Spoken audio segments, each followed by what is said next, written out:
what is it that keeps people broke? That is what I'm talking about with today's guest, Cardinal Mason. I want to give everybody a couple warnings here, a couple trigger warnings about Mason. First of all, he's in his early mid 20s. So, some of y'all who are older are going to be like, what do you know, kid? Well, he talks to a lot of people who are in various money situations because he helps people get out of those money situations by teaching them skills. He's also done very well himself at a really young age. And so I think that he has an interesting perspective, maybe not the everyman's perspective, but definitely an interesting perspective on money, people's relationship with money, what's keeping people broke, what's holding them back, and what those people who, kind of break free of that, what their common traits are. Mason, welcome, buddy. I think we're gonna do a recurring thing. So this is good. I think this is your third time now. Okay, cool. No, it's my second time. Yeah, we did one last month, but you've been on way long ago too. Yeah. Was that still the same thing? Yeah, we've done 2 Mason episodes now. This is the third. The Late Show with John Coyle. Yeah, Late Show with John Coyle. Yeah, well, it's technically still called the same thing. It's all in the same podcast feed, but gotcha. Yeah, it's 3 whales, 2 mics. It's evolved a bit. Yeah. Yeah. Cool, man. Happy to be here. Tell me what was your parents' relationship with money? Like, what things did you learn from them about like money? Yeah. So my dad's, I don't want to say well off. He's like solidly in the middle class, like low 6 figures, right? Is there more of a middle class in Canada? I mean, not really as much anymore, bro. Like people buying houses in the early 2000s, like everyone was middle class. You know what I mean? Yeah. Okay. Now, not so much. Like it's tough. So you can't, like my childhood home was worth like 170 when they bought it in 2001, and now it's probably worth close to $1 million. So, right. Yeah. Okay. So your dad in the 90s, 2000s was making low 6 figures basically. Oh, he does that now, but I think he bought the house on like $25 an hour, like when he was a cop. Okay. Yeah. So I mean, my parents, like they've had separate finances since like 2011 or something like that. Oh. But my mom's been pretty loose with it. Like she also makes low 6 figures, or made before she came onto my payroll. Mm-hmm. But she, she's never really like been afraid of spending money. My dad, however, is the opposite. Like he makes decent money, and he's married to a woman who also makes decent money. And they keep it tight, which like they've encouraged me to do that. And to be honest, he still does that. And I can't relate. I've been somewhat of a bad son by those standards because I haven't followed in my dad's footsteps and sort of saving money and just trying to be frugal. I don't know. Bad son is an interesting way to put it. It's an interesting frame that you have around. Well, I'm turning him gray. He knows what I'm out there doing, and I'm sure he's like sitting at home thinking like, man, my son's gonna be bankrupt in 5 years. Right. So your parents separated in around 2010, 2011, somewhere in there? Yeah. And then it was pretty clear, like, because before that I was also a child. I wasn't paying attention to how they spent money. Right. I always just thought we were poor. Right. Because I don't know. It was, we didn't go out to dinner very often. Like we weren't poor. Like we had money, but it was just like, I don't know, average crib, average cars in the driveway. Like just nothing ever that crazy. Like we never really took vacations. And if we did, it was like, I don't know, like camping. Nothing. Yeah. Like something. That was always, we did camping. I'm like, this isn't a vacation, Dad. He's like, this is what we can afford, boy. This is work, Dad. This is like a like, what are we doing here? Why are we doing this? Holes? Yeah, we should have just gone home, honestly. Like we just spent the weekend watching TV. That would have been better. Yeah. I can put it in the backyard. So do you think that, and you're a kid, so, and you don't have like the perfect perspective on this. And I don't know how much your parents have shared with you since, but like, do you think that money had anything to do with the separation? I have no idea. This sounds like therapy now. Yeah. Yeah. No, it's all right. You might not, but like, was it my fault, John? It's one of those. Yeah, no, it probably was your fault, honestly. Like they always say it's not the kid's fault. I'm like, why do you feel the need? Like I also have separated parents. Why do you feel the need to keep telling me it's not my fault? That's making me think it is my fault, you know? Yeah. Like now I know it was. Now it's for sure my fault. I wasn't thinking it was. You know, I thought it Yeah, was you because you put guys that in my fight all the head. time, but uh, yeah, well, Brutal. I mean, it's one of the most common causes for divorce, right? Is just not seeing eye to eye on how money. And it sounds like your parents, like, they have a classic sort of dynamic relationship where it's like one is a saver, one is a spender. That's really common. That happens a lot in relationships, and like, you know, it just becomes this like contention point in sort of middle class America, right? Which Yeah. we're middle class Canada. I'm sure Canada's there like was just basically America.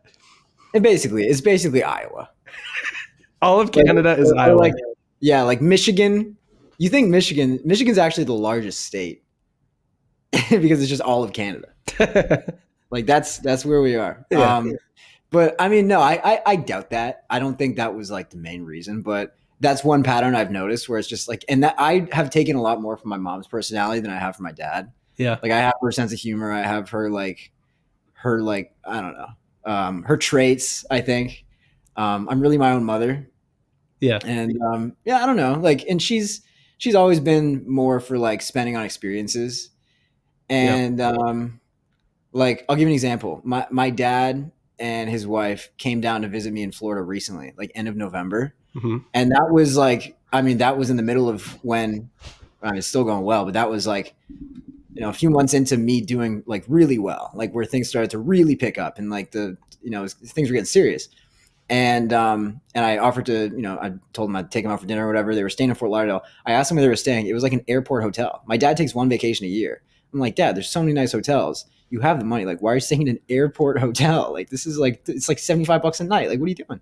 Mm-hmm. And like, I don't know. I think like, and even when I took them out for dinner, like Fort Lauderdale, like we went to like some spot on Las Olas.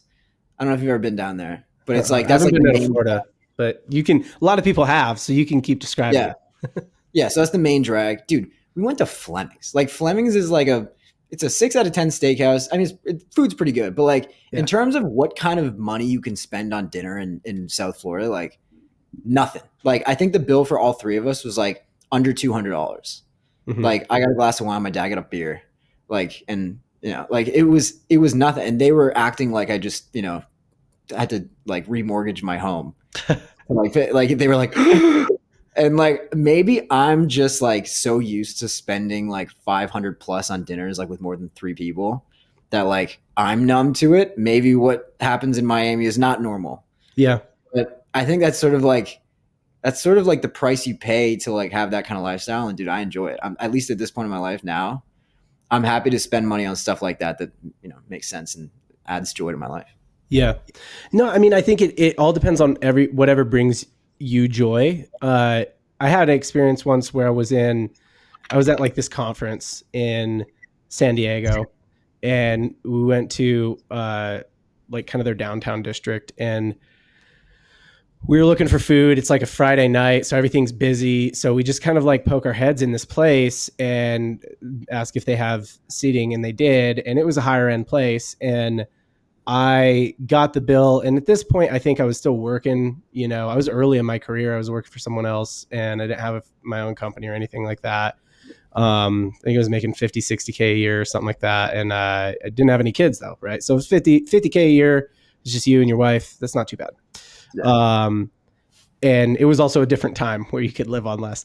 When was that, John? We got it's probably 10 years ago now, dude. 1990 what? Yeah. 19. Yeah. It's probably, back in 73, man, we could fill up the whole tank on $3. Yeah. You look great for your age, man. Yeah. Thank you. But the guy who I was with like went and he's like, oh yeah, this place is good. I've been here before. Right. And we sit down and I'm looking at the menu and I'm like, holy, what can I order off of this menu? And I'm going to expense it. Right. And actually, you know what? It was when I was first starting my business. Like I wasn't, flush like that. But I was making some money and I was like, man, I don't want to order any of this. So I ordered something. I ordered and I was like, you know what? Just like go for it. Right. Like have the experience. You're here. You're going to spend a lot no matter what. Don't spend a lot on a salad. Like, get the steak and lobster. Right. So I got it. And they brought me like I kid you not, maybe a 2-ounce steak and like one like leg of lobster that I could not even open, even with the thing they gave me. Uh, And like it was just the biggest waste I've ever experienced. I had to get a Domino's pizza afterwards. And I like since that I remember coming home and being like, I don't get people who spend a lot of money on dinners. And I'd get it more maybe if it was like really good or if it was an experience. But even like, I don't know, I guess I was there with people I liked, but I was like, it's just not me. Like, that's not me. That's not the thing I would spend a lot of money on. But there's other things I would spend a lot of money on that a lot of other people don't think make sense. Like, I play in adult grown ass men basketball tournaments and I spend a lot of money doing it. And most people don't think that makes sense, right? But I like that. That's my thing, right? yeah. Does that cost money? Yeah. Yeah, you gotta like enter a team. Like, no, I mean they're like pro-am basketball tournaments. Like there's like guys who play overseas in them and stuff like that. Oh, so you're good. I'm okay. I play with a lot of good people. I can blend. I can hold my own. Okay. Yeah, a lot of the people I played in college and stuff like that. But yeah, no, like so I mean I like doing that though. I like spending my money on that. Um do you feel like you carried any of those like who did you live with, your dad or your mom? Both. Okay, so they split. Like, yeah, back and forth. Yeah. Yeah, yeah. Um did you feel like you feel like your relationship with money is good now? Like, do you feel like you have any things with money where you're like, ugh, feel like I have a mindset block around it? No. Okay. Well, like for the first 6 months of me starting to do, like starting to hit that sort of next level, like multi six figures a month, I was a little bit indiscriminate as to how I spent it, where I was just like, oh, okay, I Mhm. guess we're good. Like, you know what I mean? And like, I would, I was never really conscious of the fact that like some things like just straight up weren't worth paying for. And now I'm very conscious of like, am I getting my money's worth? I'm happy to spend the money. Like agency services, for example. Yeah. Like there are pretty much every agency I work with bills me 5 figures a month. Like, Right. like sometimes they're up there, you know? Hmm. And I have to constantly evaluate, like, am I getting my money's worth? I'm happy to pay it Yeah. only if like this makes sense. Um, and then, I'll give you another example. Like, I know that it can solve problems for me quickly, but I'm also not going to be dumb about it. Like, I don't know if you saw on Twitter, my truck got stolen yesterday. I did My not. TRX, my 2022 TRX, one of two in Ontario, the province that I live in, the color, Hmm. got stolen out of an outside parking lot. And I was upset for about 20 minutes, and I realized it's probably on a shipping container already, and there's nothing I can do. And I got on the phone with my buddy who works at GM, and he's like a close friend of mine. I wanted to get a little commish. And so I was like, dude, show me something under 100 grand. I'll buy it in cash. I'll pick it up as soon as possible.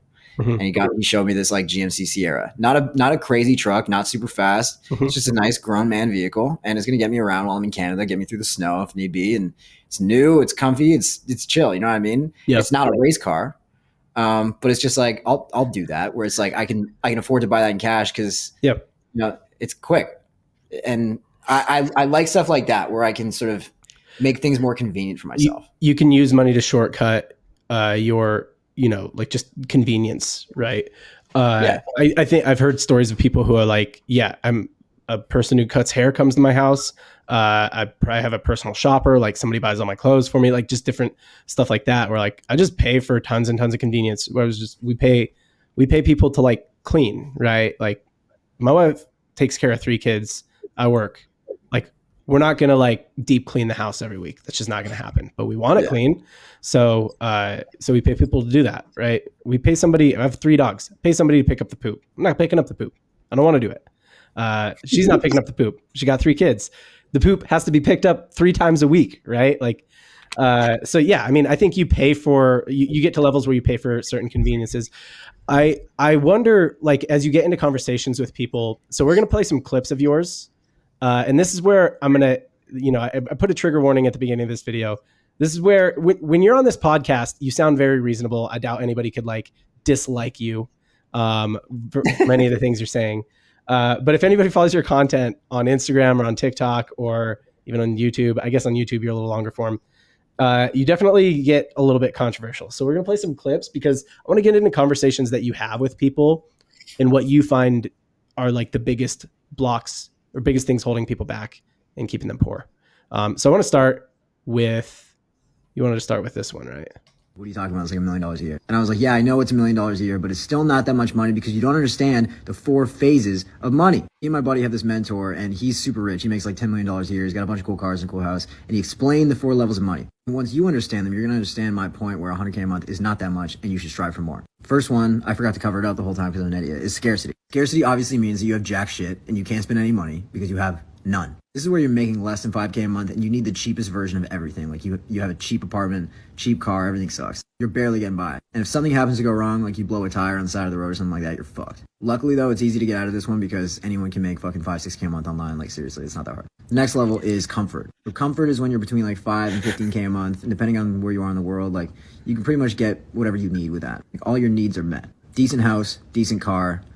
You can go out to dinner a couple times a week. You have a bit left over to like save every month so that if an emergency does happen, you're not fucked. But you're not really having much fun here. And if you are, you're doing it on a budget, which is in itself not fun. The next phase is abundance. Abundance means that you're probably between, it's gonna sound crazy, but like 30 to 100K a month. So in this phase, not only do you have enough money to live, you also have like a couple $100,000 a year that you can spend just for fun. You're gonna have 6 figures a year in savings. At this point, you probably have your dream car, probably a dream apartment. You can buy art for your walls if you're into that. $1,000 dinners don't hurt. You can go out wherever you want. You can tip really well. You feel like a big boss. Now, the last one sounds like it's going to be pretty similar to abundance, but it's actually very different. Last one is excess. And that basically means that you are so rich that it doesn't even matter what you spend money on. You probably have like 400 to 500K a year in living expenses. And then you still have like $1 million a year that you can spend just for fun. That's your fun budget. At this point, you're probably flying private everywhere you go because first class is still kind of shitty. People don't realize this. First class still sucks, bro. You're still flying with all the broken.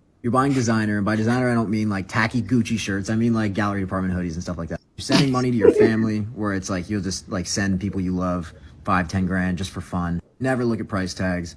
You don't even get the bill when you go to dinner. You just hand the waitress your card and she just comes back and it's paid for. Like you learn what the cost of the meal was after. And to be here, you have to be making basically over 150K a month, over 200K a month. And that goes all the way up to millions a month. There's obviously levels to excess as well. Like some people might just buy a boat because they feel like it. I can't really buy a boat yet. So 2 lessons this is the reason I'm making this fucking video. Number 1, 100K a month is a lot of money, but it's not enough to experience excess. Most people you see flexing online don't have excess. They're at abundance, or sometimes they're like pushing the barrier of comfort. But like people that are posing in front of Lambos, like you can be in comfort zone, like 30K a month and buy a Lambo. So don't think that these people are like super, super rich because they're usually not. And if they were to crash their Lambo, they could not buy a new one the next day without waiting for the insurance check to hit. The lesson is each level, scarcity, comfort, abundance, success, like all these 3 here are pretty easy to hit. Like pretty much everyone can get to the level where they're making comfortable money, right? Like if you're at 5 to 10 grand a month, and you only spend 3 and you're saving 2 or 5 or 8, like that's comfortable. If you're able to save like half of your money, then like you're good. Abundance, I feel like not everyone can get there, but a lot of people can. You'll have a ton of fun there, and you can't like fly private or do anything crazy, but like you can still, go to clubs and just like have a good time. You take helicopters to dinner if you want. And even fewer people are going to get here, but that's okay because you probably can get there at some point. Like it's just a matter of time. Like when I started copywriting and went from scarcity to comfort, like my goal was not to get here. My goal was to just make 5-10K a month. But I'm kind of smart and I'm diligent and I was able to get here within 3-4 years. Like you would be surprised at how easy it is to create a business that spits off like 2-3 million in cash every year, like in profit. Really not that crazy. If you have any questions about anything I just talked about, please. Okay. So my first question is, when you watch it back, can you understand why some people think it's douchey? Sure. Can I get you some content? Yeah, 5-6K in a month. That's easy for anybody to do. I mean, it's not wrong. It just sounds so cavalier to someone who's like, well, I don't know how to do that yet, And you know what? The way I deliver is on purpose too, because I want people to hear me say it like that and be like, oh, like, let me give you an example. You know who James Camp is? Mm-hmm. James Camp is, for anybody who doesn't know, he's like this, he's kind of like my money Twitter uncle. Like he's in his mid 30s or maybe late 30s. And he's like sort of like the older brother figure to me and a couple of my buddies. And, I've heard him and his cohort talk before about how like, like if you lock yourself in your room for 3-6 months, like you can figure out a way to, if you absolutely had to figure out a business that makes like $3 million a year. Like that's That's like pretty average for an entrepreneur who's been in the game for like a handful of time. And when I heard him say that, I was like, oh, like he's making it sound like it's no big deal, even though like a lot of people like would be stoked over $3 million a year, and a lot of people would like give up everything for that. But he made it sound like it was no big deal, and so that sort of put it in my head. And now like when I got to that point, I thought about that. I was like, that actually helped me. Like him saying it like that helped me. Mm-hmm. So if I can do the same thing for 5-6K a month, like it is simple. And like if people have a problem with that, then they must be, they must have other issues. They must. What issues do you find that they have, that like if they're struggling to get out of that sort of like scarcity phase? Well, they just don't really want it. And like it sounds like a sort of corny, canned line, but that's really the reality of what it is. Like in my program, I have like almost 700 people now that are like in the coaching part. Mm-hmm. And I can tell who's going to make it and who's not going to based on like you can just see who wants it. You know what I mean? Like some people kind of put the effort in, right? And like they know that if they wanted to add like an extra 5-6K a month, like it wouldn't take that long. It would just be like a lot of work in between. So yeah, no, I think not wanting it can take a couple forms. Like you can say that you want it, you just like not that. Certain things motivate everybody, different people. So I think some people are very honest about it. And, like I have a good friend who's worked with me a bunch of times on a bunch of different projects, super capable. He probably, I'd be surprised if he ever makes, that much more than 6 figures a year. It's just not what he's optimizing for. He's like, I want to work a little bit, to pay my bills, and I want to, play cornhole, drink beer. Like that's just what he's optimizing for. Yeah. It's just enjoy life. And he gets certain enjoyment out of doing that. Now I would hate that kind of life. Like it would drive me crazy. That's just not me. But yeah, I mean, I think it can take different forms. Sometimes people are honest about it with themselves. He is. Some people aren't. And they're like, they say they want it, but they don't. Yeah. Yeah. And like, you're right. There are people that are just content there. Yeah. And like, I like that. Like, I like people like that. Do you know what? I sometimes wish I could be a person like that. Dude, I wrote an email about this. I wrote an email about how like my fatal flaw is that like my ego, and I'm being super real here because I'm a young dude and I have an ego. You know what I mean? Like I've done all right, and now I think I'm the shit sometimes. Yeah. And I'm fully aware of that, which I guess in a way makes it okay. But like I don't think I could ever kind of go back and just like buy a $500,000 house down the street, continue making the money that I'm making, drive a nice but normal car, and just have just basically be like set for life. Like I don't really want that. Like the house I'm looking at right now is in like South Coral Gables in Miami, and it's like $5.5 million. Yeah. I'm not there yet, but like I'm like, man, that would be really cool. If like you don't want to just have money. You want people to be normal. You want some people to know you have money. That I guess that's part of it, maybe. But like I feel like I've just set my standards so high that like it would be so difficult to go back to only spending like 10-15 grand a month. Well, so that's actually I want to play another clip, because this one I have a lot of thoughts about, because this person that you're breaking down is way more close to where I am in terms of like what their life looks like. There is a principle where people's lifestyle increases as their income increases, and they don't notice. So here, I'm just going to play this clip. All right. You're fucking rich with $500K a year. Look at this. You and your wife make $500K a year. You both put some money into 401K, and then after you pay taxes, you're left with $278,000. Childcare, 42 grand a year. Food, 23 grand a year. Mortgage, 60 grand a year. That's 5K a month. And actually, consider yourself lucky to be paying 5K a month, because your house is 1.5 million. How do I move myself? 1.5 million gets you something decent in most places in America where you want to live. And your interest rate is ridiculous. Property taxes and insurance, another 22.5K a year. 3 vacations, 18 grand. That's light. You wish. Car payment, just under 10K a year. For a mid BMW and a mid, actually Land Cruisers are dope. Gas, car insurance, life insurance, clothes for 4 people. Your kids have to have a life, so they need to do stuff. Again, light. $1 grand a month? Are you kidding? Sure, maybe you don't have to give to charity, but if you're making $500,000 a year, people are going to be like, what, you don't want to give to charity? Give to charity. God, ask nicely. You're probably making payments on your student loans. God knows you got to have a decent degree to be making 500K a year, right? And then 10 grand for miscellaneous, which should actually be like 100. Now what's left? $7,300 every year. Now that, my friends, is depressing as fuck. You're telling me that I'm going to make 500K a year with my wife. I'm going to work for 10 years after getting a degree, work my way up all the way to a crazy salary that nobody gets to have. And after living a modest life, honestly, modest life, I'm only saving $7,300 a year. We're all fucked. The comments did exactly what I thought they would do, because you're not describing. You're describing maybe 3% of people, right? In that breakdown, that make that much money, household income, even with two incomes. That's like two people working tech jobs, right?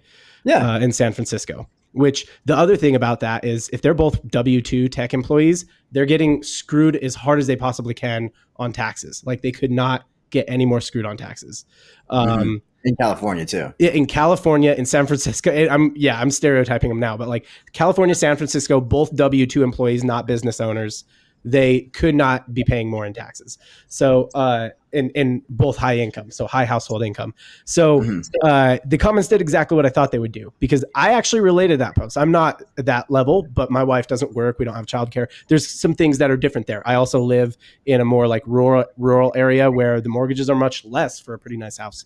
And I'm good with that. I like that. So yeah, it's different, but I'm like, oh yeah, this breakdown is accurate. It's the accurate thing that happens to people who have a family, who are in their 30s, have good jobs. Like it's accurate. And the comments went off and said, this is not a modest lifestyle. Like these guys are going on 3 vacations a year. They're putting $1,500 a month into their 401k. You know, they got a nanny, full-time nanny, $42,000 a year. So it's not modest. The comments said that exact thing. Like you got to live below your means. Like these guys are just living too large. Yeah. But like, it's not even like, if you look at the numbers, it's not that crazy. It's really not. They're definitely spending where they don't, like they could be tighter for sure. But this is exactly what I mean. Your lifestyle increases as your means increase. So if you looked at my statement the same way, it's the same kind of thing. We don't have too much money left over. We're in a phase of life where it's like we have 3 little kids. They're all in activities. We have 3 dogs. We got a house. We could just, we're in that like high burn phase of life. And I think that people might look at the statement and be like, what happened? And people maybe even in the same phase of life that make less money might look at it and be like, why are you're spending on a bunch of stuff you don't need to? It's like, yeah, because as you get more, that just happens. It's already happened. If it's happening to you at 80K, it's going to be happening to you at 300K as well, or 500K. Yeah. 100%. Yeah. Like everyone thinks they're immune to it. Right. It's like everyone thinks they're immune to it until it happens to them, if it happens to them. I heard somebody say the other day that they're like, if you could get to 15 million, put it in the stock market, make 4% on it, or put it into investments, make 4% on it, you'd make around 50 grand a month. I just think that's it. Like, how could you ever spend 50 grand a month? I'm like, you would find a way. You would 100% find a way to spend 50 grand a month. Yes. Yeah. Yes. It seems crazy now maybe, but it's not like at all. Yeah. And like, dude, honestly, like I guess I'm being chased by that, right? Like I want to not have to make compromises. You essentially want to get to the point where you're like, I want to make the amount of money there where I literally can't think of how I would spend that much in a month. Like so much that there is no amount of dinners or cars or whatever I want that could ever eat that up. Mm-hmm. And like, bro, I mean, here's the thing too, like with 15 million, like, let's say you get there, let's say like you have like you net, a few mil like from an exit or something. And then you just like save your way up and like, maybe you made like another good investment or something like that. And you have 15 mil and you're like 35, like you're not really done. You're 35. Like, I mean, maybe you want to take a break from working for like a year or two, but you're going to get bored and you're going to want to come back. And like, if you're not dumb, like you can turn 15 million into something ridiculous with I don't know, something real estate or something, the kind of person who gets the 15 million isn't the kind of person who's just going to like chill after for the rest of their life. Like they're not going to go play golf and then, read starting at age 35. Like, you know what I mean? Like they're not going to have that 80-year-old dude life when they're 35 or 40 years old. Now, I guess you could maybe get to that point when you're in your 70s and maybe that's what you do, but I also just think that like there is no amount of money, I actually don't think you can outpace that like expansion of lifestyle thing. Mhm. I heard somebody say once that like Michael Jackson has giraffe money. This was when Michael Jackson was alive. So like Okay. Michael Jackson's got giraffe money. What does giraffe money mean? He goes, well, a lot of celebrities have enough money to buy a giraffe. Like you can buy a giraffe. It's shockingly not that expensive. Not a lot of celebrities have so much money that they just would buy a giraffe.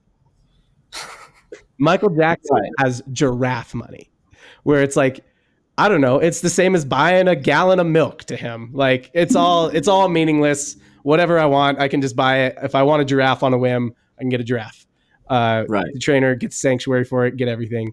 And I think that's like where, if I'm hearing you right, in your relationship with money, that's kind of like where you're trying to get. Like maybe not giraffe level, but you want to get to that level where you're like, I want to have so much that like, you know, that stuff that most people wouldn't even think of buying because it's just impractical, even if they have enough money. I could buy it and not notice. Yeah. And dude, that's honestly a problem that I have right now is, and I've thought about this where it's like, you know, the business that I have now is doing really well. And it's unlikely, frankly, for me to start something else and like, you know, get back to the income that I'm at now, like just with anything, you know what I mean? Yeah. Like, and so I do think about that. It's like, is there going to be a point one day where I have to start thinking about money that I spend again? And I don't like doing that. You know what I mean? Like I don't spend that much, but anything I do spend on, I don't think about. Yeah. So like, I don't have a crazy apartment in Miami. It's Right. pretty average. Like you've seen it, like it's whatever. Right. But when the money leaves my account, I don't care. That's what I like. Or like when I go clothes shopping, like I don't buy crazy clothes, but like I just go to Zara, pick everything off the rack that I want. It's $400, and when I pay for it, it doesn't matter. Right. That's what I like. I don't really like expensive stuff. I just like not caring about spending money on cheap stuff. Yeah. It's your version of like, yeah, go ahead and add the guacamole, you know? Exactly. For $1, yes. Yeah. Add the guac. You know, I know it's extra, but I want it. Exactly. And I think that's the kind of thing that expands over time. If I were to like, you know, go back 10, 15 years, the kinds of hotels I would stay in when I would travel back when I was running professionally would be like, you know, I don't want to stay in a place where I was going to get stuck by a needle on the ground, but anything above that, you know, as cheap as I could go, that's what I was doing. Like it was a lot of Motel 6s.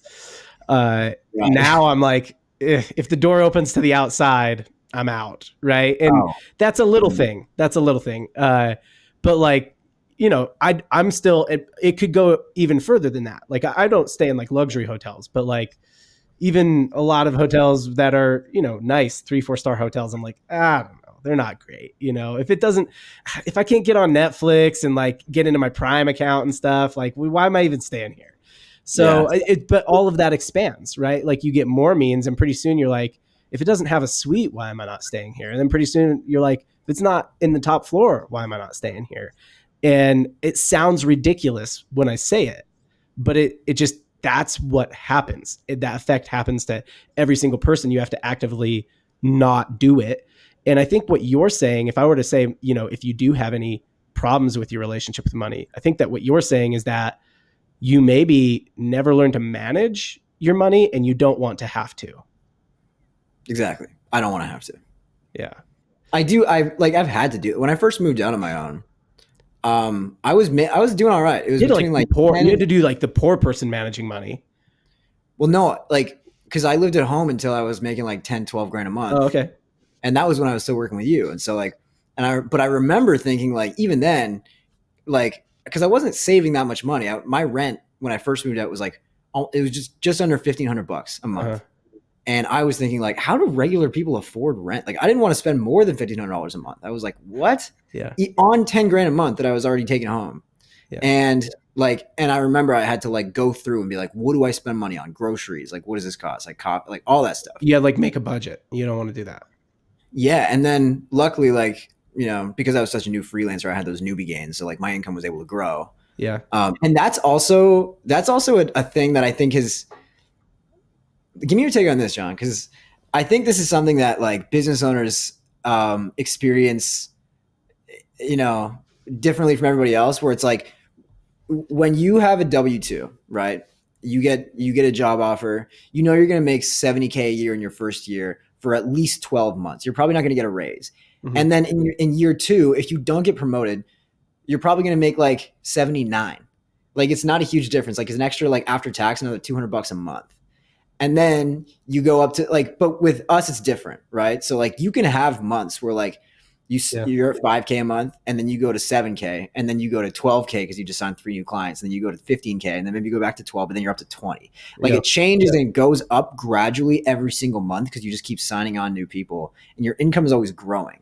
And so it's hard to budget, and it's hard to get used to that new money because like you don't even know. Like when you're a lawyer and you're making like 150 a year, and you're like, man, one day when I get to partner, I know I'm going to be making like 1.5 a year, and I'm going to buy this, I'm going to buy this, I'm going to buy this. I'm going to pay off all my student debt because I have probably 300K worth of student debt. And then you get there and then you have that money, you can plan for it. But like with us, like we go from like making the equivalent of like 60K a year to making the equivalent of like 200K a year within like a 12-month period. Yeah. Well, and you don't know, you don't know how to, because the wisdom would be actualize it, right? So, actualize it over a 12-month period. What's your average? That's your budget, or that maybe a little below that is your budget. So that, months you do better, you're just storing up for months that you're not doing as well. But when you're new at it, like you were, you don't really know. Like you're like, I know I made 200K last year, so should I just actualize it as if I'm going to make, or let's use easy math, let's 240K. So I know I made 20K a month last year, but now I'm making like 50 or 60K a month. Like, should I budget as if I'm only going to make 20K a month? And I think, a really conservative with money person would say, yeah, because you can live just fine on 20K a month at those numbers, but like take away a zero, right? What if it's 2K? What if it's 2K or like, should I budget as if I'm doing 2K a month or 6K?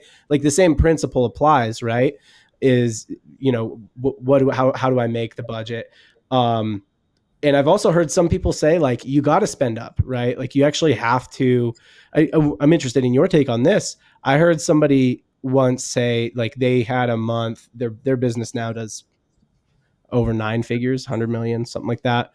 You would know who they are. I won't say though.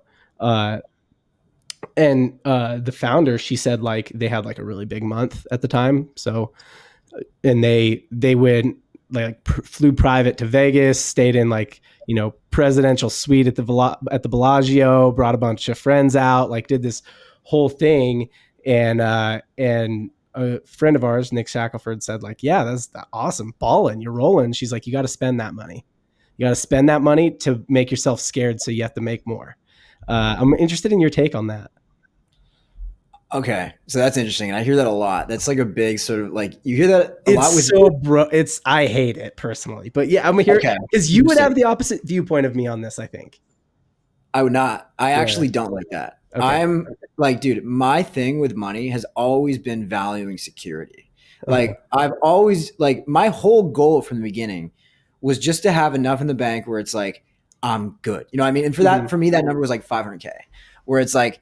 Let's say I want to spend, and this is when I was younger, like that was my original goal, right? Where it's like, maybe I was spending 100 grand a year on just stuff, right? That was my expenses. If I had 500K in the bank, I had 3 years of like, if I couldn't work for 3 years, I was fine. Plus 200K where it's like, if I wanted to just drop something on something cool, like that to me was like security. And like now that number goes up and up all the time. But I feel like I have that now. I don't like the idea of just like blowing all of it. I'm not a high risk guy. I've never really been like that. That's why I got into service business when I started. Like if I was a high risk guy, I would have started drop shipping. I would have started trading crypto or stocks or something like that. That never resonated with me. I was always like, let's just try and do this for free. And so I think like if you're the type of person that can pull that off and you get something out of that, cool. For me, it was never like that. Yeah. I I think that like conventional wisdom is like live below your means, save some, invest some. I want to show you another clip. This one's not you. Your kid a piggy bank is teaching them to be poor. I came in the other day and I saw that my wife had put a piggy bank on my desk with my son's name on it. Now, every day when he finds a coin around the house, he comes and he puts it in the piggy bank. And most parents do this because they just accept this as a part of society. But have we ever stopped to question why we do this? We do this to teach children the concept of saving money. But see, if we want our children to be successful and rich, then we have to understand what rich people do with their money. Rich people don't save their money. They invest it. They invest it into things like real estate, their own skill set, or into people that help them grow a company. Why? Because rich people understand that when you leave money in the bank, it goes down in value because of inflation and because the government constantly prints more money. The only way to make your money increase in value is to invest it into things that increase in value. Poor people save money, rich people invest money. So the next time you give your kid a piggy bank, think about what you are actually teaching them. And instead, maybe teach them how the 1% views money, not how the 99% views money, so that they can become the 1%. I have a lot of issues with that. I want to get your initial reaction though. I just think it's a dumbass video, bro. I just think it's stupid. I think that some 17-year-old copywriter probably wrote that script that I hopefully didn't teach anything. Maybe they came from one of my competitors. Oh, is that one of your scripts? No, hell no. That was a Mason script. Hell no, bro. And I think it's just like, hey, why are you putting my scripts on blast? Yeah, no way. I think it's just one of those things where it's like he wants to get a point across about how rich people invest money, which is like one of the oldest fucking like rich dad poor dad, talking points. Yeah. The power of compounding interest. Yeah, all that. Yeah. Warren Buffett says it, right? Like Warren Buffett's the oldest dude out there. All right. Yeah. Oldest man. He's alive, right? He's alive. Charlie Munger just died, but yeah. Right. Okay. And I think it was just him trying to put like an interesting angle on it, but it's also like, dude, it's your kid. Like your kid's not going to invest in real estate. Like you invest in real estate if you're going to do that. Like I think it's just a dumbass video, but I see the point, I guess. And then my other issue with it is that all these guys when they're doing advice like this, it's way too macro. Mm-hmm. They're talking about inflation will kill your dollar. And it's like, yeah, but you don't see that. You know what I mean? Like it's fine to have cash in the bank. Like it's not the biggest deal in the world. Like it's not like you're in Zimbabwe and you wake up the next day and your 10K turns to 2K.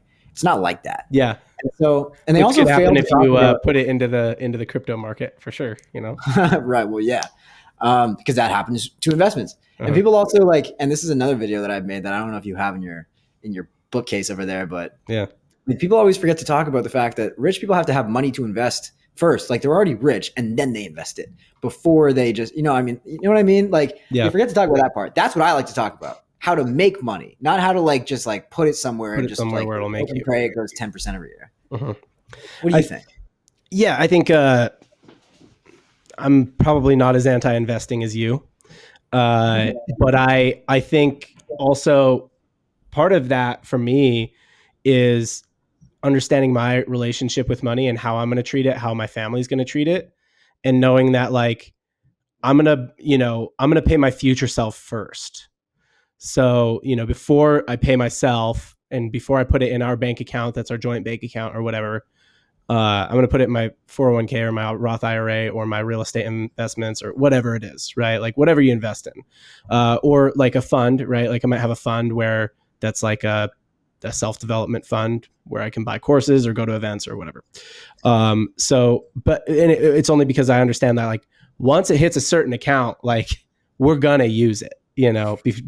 Because combined finances, as much as you're we'll just budget and live below your means, I get that. And I actually think that we could do a better job with that. I think that's probably what we do bad at, right? Similar to you. I just kind of say how can I just out earn any kind of budgeting that we need to do? A lot of it is just dude, you got a life going on. When you got a family, you got a life going on. You're running around all the time and you don't have time to all right, let's have our budgeting meeting now. Who doesn't care about your budgeting meeting? Your freaking 2-year-old. She's going to come in there and scream at you. So I think that I'm not anti-investment as much as you are. because I'm like, well, take it out first, and before you pay yourself, pay your future self before you pay yourself. Sort of my mindset on it, but that's me adapting to what I know my relationship with money is. You know what I mean? Mm-hmm. Yeah, and I definitely wouldn't say I'm anti-investing, at least for someone like you or me. But Yep. if you are below the poverty line, the last thing you should be fucking doing is putting $100 a month into your like Wealth Simple account. Like that to me is stupid. Well, let me ask you this then. How much is your course? How much is the Copy MBA? The big one is 4K, 4,500. Okay. How many people that are making less than 5K a month are buying it? I would say probably half. Yeah. Isn't that investing? Yeah, but it's different. Like it's not a stock market where it's like hoping. Like you're investing in resources the same way you would, from like college to like get like information that you can apply yourself. So I guess your point of view here essentially is that if you're below a certain level in income, then the only investing you should do is in how to make more income. If you want to invest in that at all, like there are free, like I learned essentially for free. Like like maybe I'm different. I don't know, but I think like most people, if they really, really want it, could, like learn for free on YouTube or buy a cheaper course. Like I have a cheaper course. The reason I have the one that's so expensive is because like we're just way more hands-on and we'll just make it way. Like you get a one-on-one coach and you get lead flow from us. Like we do marketing for you. And so we speed it up. But like if you're making zero, like don't buy it. Like if it's we've had people that like we DQ all the time where like they'll take a call and they're literally living in their car and like they would be writing copy from their phone. Like trying to like getting Wi-Fi from a coffee shop, trying to like make it work. I'm like, dude, I'm sorry. This is not a good fit. Like we cannot in good faith accept your money. But the difference is like when you're investing in something where it's sort of a Hail Mary approach where it's like, you'll make 10% a year, like 10% a year on $100 a month, you'll find in your couch cushions. Like that to me, like doesn't make sense. For you to do unless you have cash in the bank and you have more money to invest. So if you can make more money, learn how to make more money so you can invest more money, that's what actually builds wealth, not like getting by on 50K a year and like putting whatever you have left into an index fund. I feel like that's just less efficient. Okay, so I want to talk about your 4 stages. I had a couple more clips, but we don't need to hit them. I want to talk about the 4 stages because you got basically scarcity, comfort, abundance, and excess. What do you think? We talked about what keeps people in scarcity, and that is essentially that like in some way, shape, or form, they don't want it. And we're ignoring fringe cases here, right? Disabilities, things like that. Right. So those certainly exist, but in some way, shape, or form, they don't want it. Either they're honest with themselves and they're not optimizing for that, or they're not honest with themselves and they're not optimizing for that, but they're saying they are. What do you think keeps people in the comfort phase? Because I would say that I would say that you're probably somewhere in the abundance phase, in maybe between the abundance and excess phase, based on the way that what you're talking about. I would say I'm in like comfort. I'm on like Delta Comfort Plus. Like I'm in those seats with nice leg room. But like it's that's it. It's funny that you called it comfort because as initially what I thought, it's like, yeah, that's when you buy the Comfort Plus seat. Exactly. Which I don't actually buy the Comfort Plus seat because I'm small, so I can just sit in the normal seats. But I like that. That's if you're somewhere. What do you think keeps people in comfort? Let's start. Let's just do that. It was like a really long-winded way to say that question.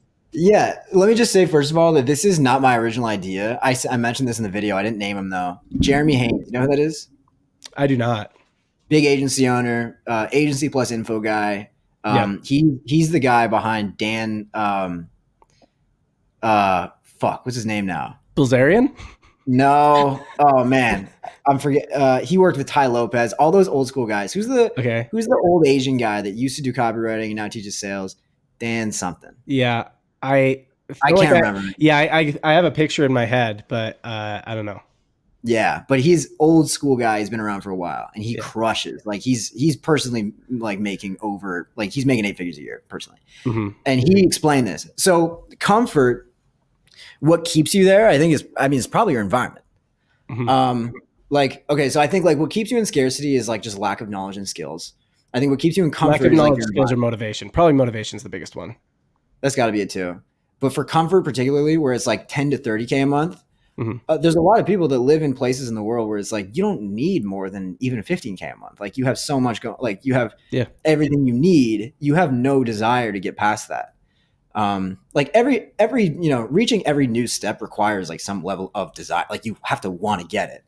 And so I think environment is a factor in all this stuff. But like, there's places in America and Canada, or even like overseas, those digital nomad guys, where it's like, why would you want to make more than 15 grand a month? Like, why would you want to work more? Why would you want to put yourself in that position? They're just optimizing for something different. Yeah, the marginal increase wouldn't make a difference to you. Yeah. And like I know plenty of people like that, and like they're happy. Like there are happy people at every level. Like scarcity, I mean, maybe it's just the word. Scarcity. Yeah, there's happy people there. There's probably more stressed people there for sure.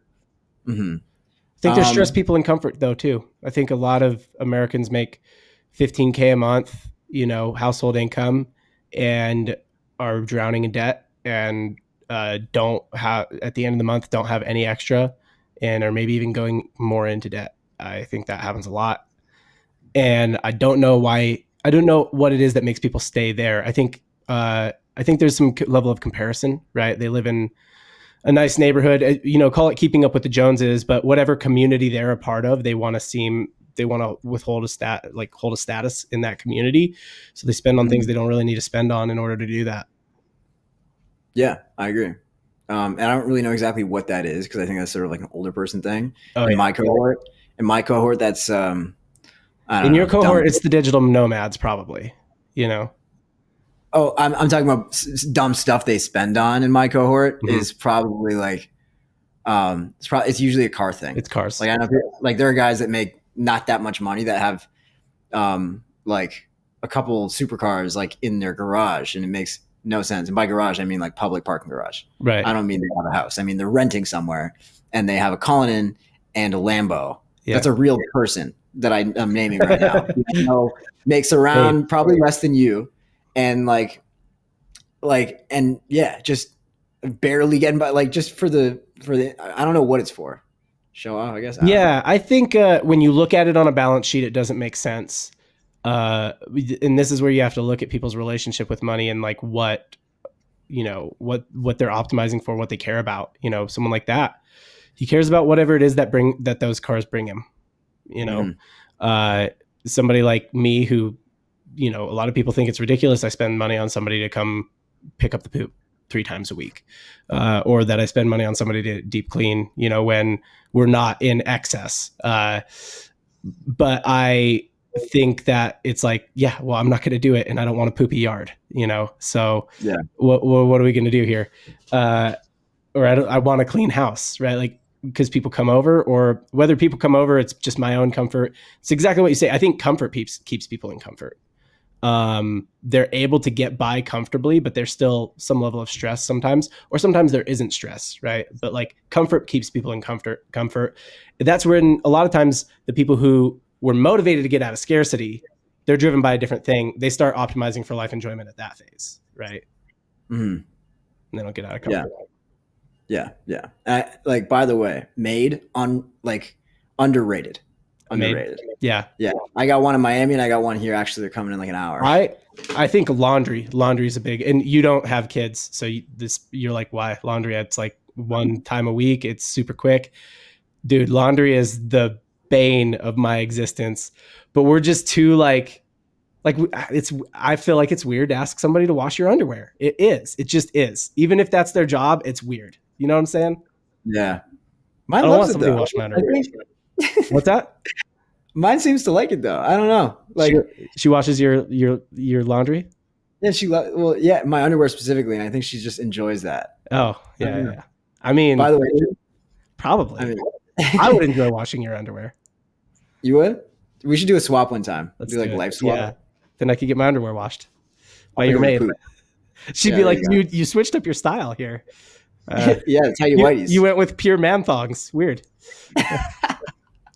Mason, thanks for coming on the show. It was a little bit of a rambling conversation. Hopefully it was valuable to some people. And really, I think it's kind of focused on that scarcity phase, that comfort phase. I think comfort describes a lot of people who listen to this pod. Comfort and abundance, right? They make six figures. Maybe they in personal income, maybe they have a business that does 10 million, 20 million, 50 million, right? But their personal income is somewhere in that like six figures to maybe almost seven figures range. And they're kind of in that, right? Like they're kind of in that, like what keeps me here.